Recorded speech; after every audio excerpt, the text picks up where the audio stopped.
Hello friends, welcome to Odia education. आज प्रथम प्रश्न हेउछि बीपी लो हेले क्यों फल खाइबा उचित।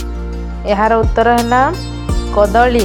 बीपी लो हेले कदली खाइबा उचित। परवर्ती प्रश्न सारू खाइबा द्वारा क्यों रोग ठीक होता है। यार उत्तर है रक्तहीनता। सारू खाइबा द्वारा रक्तहीनता ठीक होता है। परवर्ती प्रश्न केउं साग खाइले डायबिटीज रोग ठीक होता है। यार उत्तर है पालंग साग। पालंग साग खाइले डायबिटीज रोग ठीक होता है। परवर्ती प्रश्न देहरे जलीय अंश बढ़ाइबा पई कौन खाइबा उचित। यार उत्तर है काकुड़ी। देहरे जलीय अंश बढ़ाइबा पई काकुड़ी खाइबा उचित। परवर्ती प्रश्न केउं साग खाइले अंटा और गोड़ दरज शीघ्र कमी जाए। यार उत्तर है मेथी साग। मेथी साग खाइले अंटा और गोड़ दरज शीघ्र कमी जाए। परवर्ती प्रश्न केउं पानी पीले एसिडिटी समस्या रू मुक्ति मिली थाए। यार उत्तर है जुआणी पानी। जुआणी पानी पीले एसिडिटी समस्या रू मुक्ति मिली थाए। परवर्ती प्रश्न केउं जीवर क्षीरर रंग कला अटे। यार उत्तर है गंडा। गंडार क्षीरर रंग कला अटे। परवर्ती प्रश्न खाली पेटरे चा पीले क्यों मारात्मक रोग होता है। यार उत्तर है ब्लड प्रेशर। खाली पेटरे चा पीले ब्लड प्रेशर रोग होता है। परवर्ती प्रश्न केउं फलरे सबुठारु अधिक आयरन मिली थाए। यार उत्तर है डालिंब।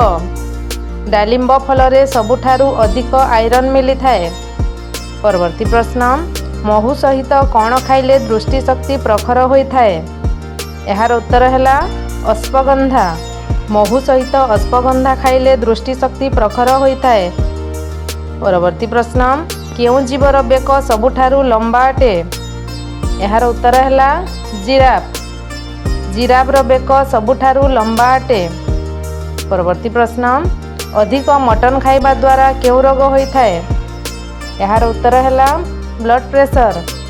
अधिक मटन खाइबा द्वारा ब्लड प्रेशर रोग होता है। परवर्ती प्रश्न दांतरे कौन लगाइले दांत जंत्रणा खूब शीघ्र भल होता है। यार उत्तर है लवंग। दांतरे लवंग लगाइले दांत जंत्रणा खूब शीघ्र भल होता है। परवर्ती प्रश्न केउं फल खाइले मनीषर हृदय सुस्थ रहिता है। यार उत्तर है डालिंब। डालिंब खाइले मनीषर हृदय सुस्थ रहिता है। परवर्ती प्रश्न पुदीना पत्र खाइले क्यों समस्या दूर होता है। यार उत्तर है गैस समस्या। पुदीना पत्र खाइले गैस समस्या दूर होता है। परवर्ती प्रश्न अमृतभंडा सहित कौन खाइले दिमाग तेज होता है। यार उत्तर है दही। अमृतभंडा सहित दही खाइले दिमाग तेज होता है। परवर्ती प्रश्न सकालू खाली पेटरे कौन खाइले श्वास रोग ठीक हो जाए। यार उत्तर है गुड़।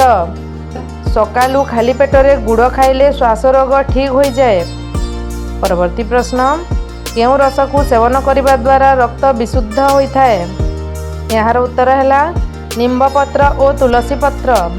निम्बपत्र और तुलसी पत्र रस को सेवन करने द्वारा रक्त विशुद्ध होता है।